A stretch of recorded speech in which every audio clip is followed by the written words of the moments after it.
I would bargain that most of us know a little bit about the Titanic, even if we've only gleaned bits from the semi-fictional blockbuster hit. The gist of the Titanic was that it was a beautiful and revolutionary luxury passenger liner on a voyage from Southampton, England to New York City that sank, killing many aboard, passengers and personnel alike. You may recall that the Titanic was called the Unsinkable. This is because of the safety features put in place during construction to ensure the liner was watertight. According to Britannica Encyclopedia, it was marketed that the water could flow up to 4 compartments of the ship and it would still have its buoyancy. Though it was thought that these walls between bulkhead compartments would increase safety, they were not actually built up to the top and could therefore fill completely if the ship pitched forward or backward, which is exactly what happened. The other critical safety flaw of the Titanic was the number of lifeboats carried on the ship. There were lifeboats for a mere 1,178 people, when the capacity of the ship was at 3,000 plus. Though this seems like an unthinkable oversight, according to HistoryNet.com, this exceeded the standards set by the British Board of Trade's requirements. In early April of 1912, the Titanic was deemed worthy of the sea after many trials and a couple tweaks after its twin, the Olympic, had his main voyage.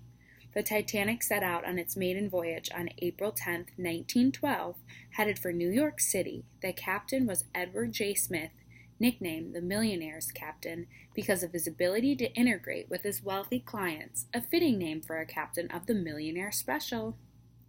The maiden voyage began with an almost collision, but this isn't the disaster we all know.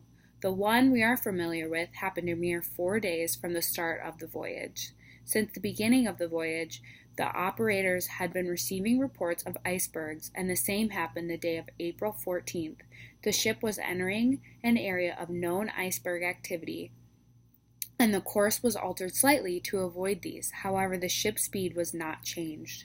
Unfortunately, on top of this detriment, the final warning of an iceberg was never received.